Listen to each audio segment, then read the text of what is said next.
વિદ્યાર્થી મિત્રો, આજના લેક્ચરમાં આપનું સ્વાગત છે। આજનો લેક્ચર છે આપણો ધોરણ 10 ગણિત ગાલા એસાઇનમેન્ટના પેપર નંબર 3નો વિભાગ સી, જેમાં આજે આપણે વિભાગ સીના 4 દાખલા લઈશું। આના પછીના પાર્ટમાં બીજા 4 દાખલા લઈશું। બે ભાગમાં આપણે આને વહેંચી દઈશું। તો શરૂઆત કરી દાખલા નંબર 38 થી। 38મો દાખલો છે ચેપ્ટર 3નો, જેમાં બે સમીકરણ આપેલા છે, સમીકરણ 1 અને સમીકરણ 2। આ બંને સમીકરણને આપણે આદેશની રીતે ઉકેલવાના છે। બે તો છે લોપ અને આદેશ। આ સમીકરણ આદેશની રીતે ઉકેલીએ, અહીં કશું નથી કીધું, તો આના સમીકરણ બનાવી લોપની રીત કરીશું। તો જોઈએ સૌથી પહેલાં આદેશની રીત। તો આદેશની રીતમાં સૌથી પહેલાં તો કોઈ એક સમીકરણ જે સરળ લાગતું હોય આપણે તે પસંદ કરી લેવું। તો પહેલું સમીકરણ બીજા કરતાં સરળ લાગે છે, તો સમીકરણ 1 પરથી પહેલું સમીકરણ લખીએ, x + y = 5, જેમાં xને કરતા રાખીએ, y પ્લસ છે સામે છે તો કેવું થઈ જશે માઇનસ, તો 5 - y। આને આપણે બનાવી દઈએ સમીકરણ 3।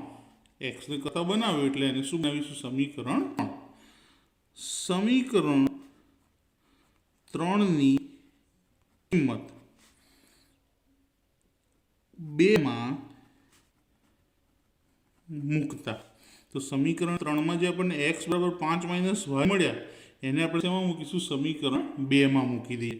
તો સમીકરણ 2 લખીએ। કેમ 2માં મૂકીએ છીએ, કારણ કે ત્રીજું સમીકરણ કયા ઉપરથી મળ્યું, પહેલા ઉપરથી મળ્યું, એટલા માટે હવે આની કિંમત 2માં મૂકીશું। તો બીજું સમીકરણ લખીએ પહેલાં, 2x - 3y = 4। xની કિંમત લખવાની છે 5 - y, તો xની આગળ જે બગડો છે એમનો એમ, અને xની જગ્યાએ 5 - y ઓછા 3y = 4। બે અંદર ગુણીએ, 2 × 5 = 10, 2 ને y સાથે -2y -3y = 4। -2y -3y બંને માઇનસ છે, તો માઇનસ માઇનસ પ્લસ એટલે -5y। 10 સામે લઈ જઈએ, અચળ સંખ્યા છે એને સામે લઈ જઈએ, તો 4 - 10 -5y બરાબર 4માંથી 10 જાય તો -6, કારણ કે મોટી સંખ્યા માઇનસ હતી। હવે બંને બાજુ માઇનસ આવે તો માઇનસને આપણે શું કરી દઈએ, ઉડાડી દઈએ। માટે y = 6/5, આ મળી આપણને yની કિંમત। હવે આપણે કોની કિંમત શોધવાની છે, આના પરથી xની કિંમત। તો yની કિંમત મળી, એને શેમાં મૂકી દે, સમીકરણ નંબર 3માં આપણે મૂકી દઈશું। તો સમીકરણ 3માં y = 6/5 મૂકતા, સમીકરણ 3 શું છે, x = 5 - y, x = 5 - y, 5 ઓછા yની કિંમત શું છે, 6/5, બાદબાકી કરવા માટે ચોકડી ગુણાકાર કરવો પડશે। 5 × 5 કેટલા, 25, ઓછા 6 અને આખાના છેદમાં કેટલા, 5। બાદબાકી કેટલી મળશે, 25માંથી 6 જાય તો 19/5। કોની કિંમત મળી, xની।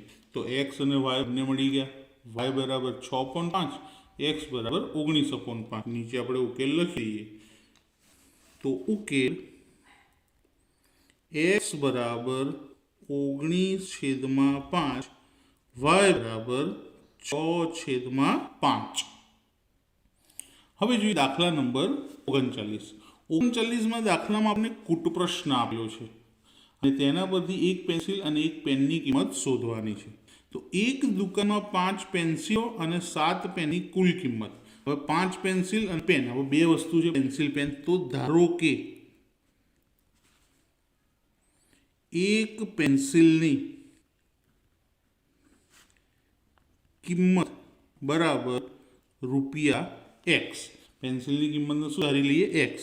એ જ રીતે એક પેનની કિંમત બરાબર ₹y। 5 પેન્સિલ અને 7 પેનની કિંમત કેટલી છે, ₹50। 5 પેન્સિલ અને 7 પેન ₹50 છે. તો સમીકરણ શું બનશે? 5 પેન્સિલ, તો પેન્સિલની કિંમત x હતી 1ની, તો 5 કેટલી થશે? 5x વત્તા 7 પેન, એક પેનની y, તો 7 પેનની 7y, અને કુલ કેટલા રૂપિયાના છે? તે 50. સમીકરણ નંબર 1.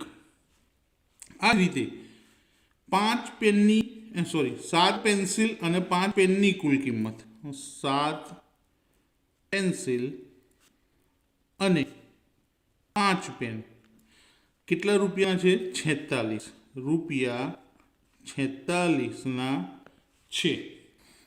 7 પેન્સિલ એટલે 7x, 5 પેન તો 5y બરાબર 46. સમીકરણ 2. બંનેની અંદર x ની y ની કિંમતો કેવી છે? અલગ અલગ. તો પહેલાં તો આપણે શું કરવું પડશે? સમીકરણ પરથી કિંમતો શોધીએ, ઉકેલીએ, લોપની રીત કરીએ.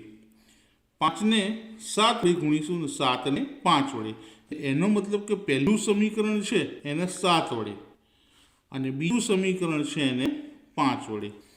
તો સમીકરણ 1 અને 2 નો લોપ કરતા. કોનો? 1 અને 2 નો લોપ કરતા. પહેલા સમીકરણને કેટલા વડે ગુણવાનું છે? 7 વડે. તો આખા સમીકરણને 7 વડે ગુણીને લખીએ. 5 × 35x વત્તા 7 49y, 50 × 350. બીજા સમીકરણને કેટલા વડે ગુણવાનું? 5 વડે. 7 × 5 = 35x, પાયો પાયો 25y, 46 × 5, તો 5 × 30 ની 0 વધી 3, 4 × 20 ને 3 23. હવે નિશાની બદલીશું, માઇનસ માઇનસ માઇનસ. કેમ? કારણ કે સમીકરણના ત્રણેય પદ પ્લસ હતા, તો નિશાની બદલીને કેવા કરી દીધા? માઇનસ કરી દીધા. આનો લોપ થયો કહેવાય, ઉડી ગયા. એટલે શું કયું કહેવાય? લોપ. 49 પ્લસ 25 માઇનસ, તો 49 માં 25 જાય તો 24. 350 પ્લસ 230 માઇનસ, તો બાદબાકી. 0 માંથી 0 જાય તો 0, 5 માંથી 3 જાય તો 2, 3 માંથી 2 જાય તો 1. તો માટે y બરાબર 120 છેદમાં કેટલા? 24. છેદ ઉડાડી દઈએ, 24 × 5, તો y બરાબર કેટલા મળ્યા? 5. હવે x શોધીએ. x શોધવા માટે શું કરીશું કે સમીકરણ 1 માં y બરાબર 5 મૂકતા પહેલા પહેલું સમીકરણ લખી દઈએ. પહેલું સમીકરણ આ રહ્યું, 5x + 7y બરાબર 50. y ની જગ્યાએ 5 મૂકીએ તો 5x + 7 બરાબર 50. 5x 7 × 5 = 35. કેવા છે? પ્લસ. સામે જાય તો માઇનસ, તો 50 - 35. તો માટે 5x બરાબર 50 માંથી 35 જાય તો 15. માટે x બરાબર 15/5. હવે 5 તરી 15, તો x બરાબર 3. હવે મિત્રો દાખલાનો જવાબ લખવાનો અહીંયા બાકી છે, પણ જગ્યા નથી. પણ જવાબ તમને બોલીને કહી દઉં છું કે દાખલાનો જવાબ આવશે. આપણે શું ધાર્યું હતું કે એક પેન્સિલની કિંમત x હતી અને એક પેનની y. તો y કેટલા મળ્યા? 5. એટલે કે એક પેનની કિંમત 5 રૂપિયા અને એક પેન્સિલની કિંમત આપણને કેટલી મળી? 3 રૂપિયા. તો દાખલાનો જવાબ ફરજિયાત લખવાનો જ છે કે એક પેન્સિલની કિંમત બરાબર x બરાબર ₹3 અને એક પેનની કિંમત બરાબર y બરાબર ₹5. તો એક પેન્સિલ અને એક પેનની કિંમત મળી ગઈ. હવે આપણે આગળ વધીએ દાખલા નંબર 40 તરફ. 40માં દાખલાની અંદર આપણને શું કીધું છે? તો સમાંતર શ્રેણીનું 11મું પદ. 5મા ચેપ્ટરનો દાખલો. 11મું પદ 38 છે. તો 11મા પદને શું કહેવાય? એ 11 બરાબર 38. 16મું પદ 73 છે. તો એ 16 બરાબર 73. શોધવાનું શું કીધું છે? શ્રેણીનું પ્રથમ પદ અને સામાન્ય તફાવત. પ્રથમ પદ એટલે એ અને સામાન્ય તફાવત એટલે ડી. તો આની બધી બે સમીકરણ છે. A11 નું સૂત્ર શું થાય? A પ્લસ 10D બરાબર 38 નંબર 1. A16 નું સૂત્ર શું થાય? A પ્લસ 15D બરાબર 73 સમીકરણ 2. સમીકરણ 1 અને 2 ને ઉકેલતા અહીં પણ આપણે લોપ જ કરીશું. પહેલું લખીએ A પ્લસ 10D બરાબર 38. હવે બીજું લખીએ A પ્લસ 15D બરાબર 73. તમે કોઈ પણ સમીકરણ ઉપર નીચે લખશો કોઈ ફરક પડવાનો નથી, જવાબ તમને સાચો જ મળશે. હવે નિશાની બદલવી પડશે. પ્લસ છે તો માઇનસ, પ્લસ છે તો માઇનસ, પ્લસ છે તો માઇનસ. કોનો લોપ થશે? તો એનો, સરખી સંખ્યાનો લોપ થાય. 15 માંથી 10 કાઢવા પડશે, કારણ કે 15 માઇનસ અને 10 પ્લસ. તો 15 માંથી 10 જાય તો 5, તો મોટી સંખ્યા માઇનસ અને જોડે ડી. અહીં પણ 73 માંથી 38 કાઢવા પડશે અને નિશાની કઈ આવશે? માઇનસ, કારણ કે મોટી સંખ્યા માઇનસ છે. તો 13 માંથી 8 જાય તો 5, 6 માંથી 3 જાય તો 3. બંને બાજુ માઇનસ આવે તો માઇનસ શું થાય? ઉડી જાય. તો ડી બરાબર 35/5. તો છેદ ઉડાડી દઈએ, કેટલા આવે? 7. તો એની કિંમત કેટલી મળી? 7. એટલે એક જવાબ આવી ગયો. હવે આપણે મૂકીએ સમીકરણ 1 તો લખીએ અહીંયા કે સમીકરણ 1 ડી બરાબર 7 મૂકતા પહેલું સમીકરણ A પ્લસ 10D બરાબર 38. A વત્તા 10 અને ડીની કિંમત 7 બરાબર 38. A વત્તા 10 × 70 બરાબર 38. 70 પ્લસ છે, સામે જશે તો માઇનસ. તો A બરાબર 38 માઇનસ 70.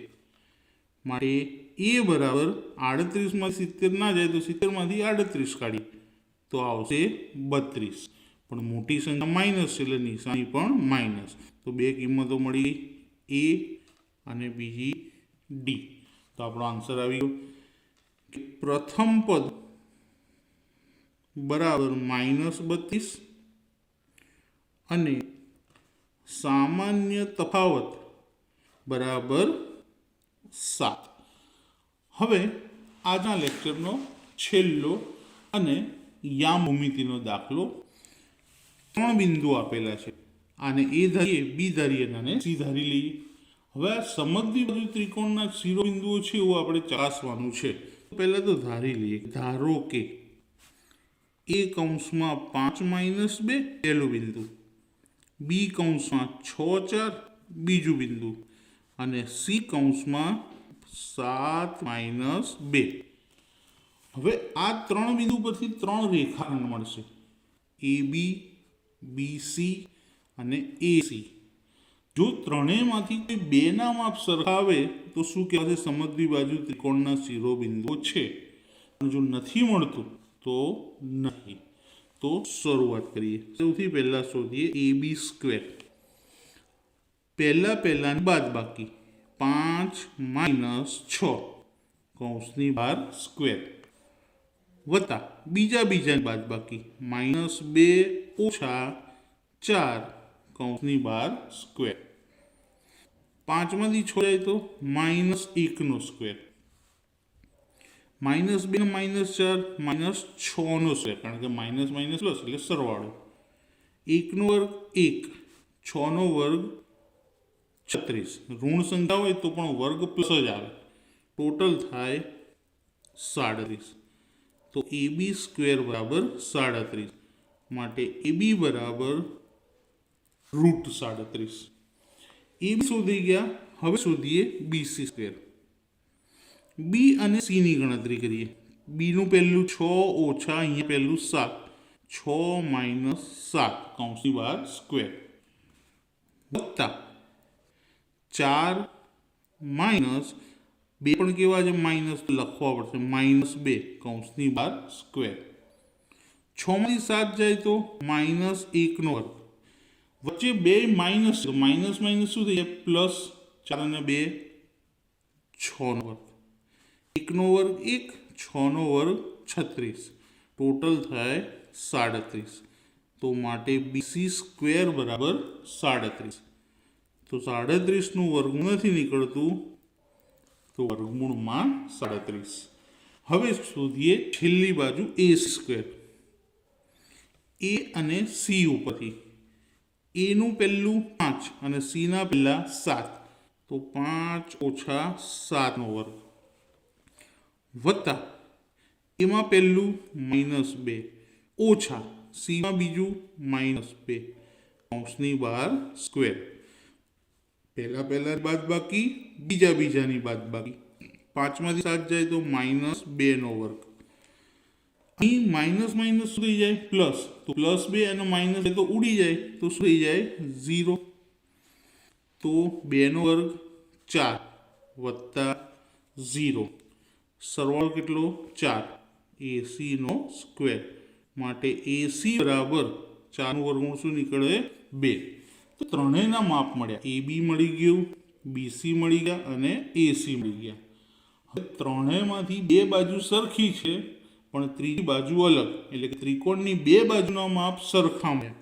તો લખીએ અહીં એ બી બરાબર બીસી નોટ ઇક્વલ એસી. તો માટે આપેલા બિંદુઓ સમદ્વિ બાજુ ત્રિકોણના શિરોબિંદુઓ છે. સાબિત થઈ ગયું. તો હવે આગળના દાખલા નેક્સ્ટ પાર્ટની અંદર મૂકીશ. થોડું કરીને કરો તો જલ્દી યાદ રહેશે. તો મિત્રો, વિડીયો પસંદ આવ્યો હોય તો લાઈક કરજો, તમારા મિત્રો ફ્રેન્ડ સર્કલની અંદર શેર કરજો વધુમાં વધુ, જેથી મને આવા નવા વિડીયો મૂકતો રહું ને એ લોકોને પણ મળતા રહે. તો ચેનલને સબસ્ક્રાઈબ કરવાનું ભૂલતા નહીં. Thank you.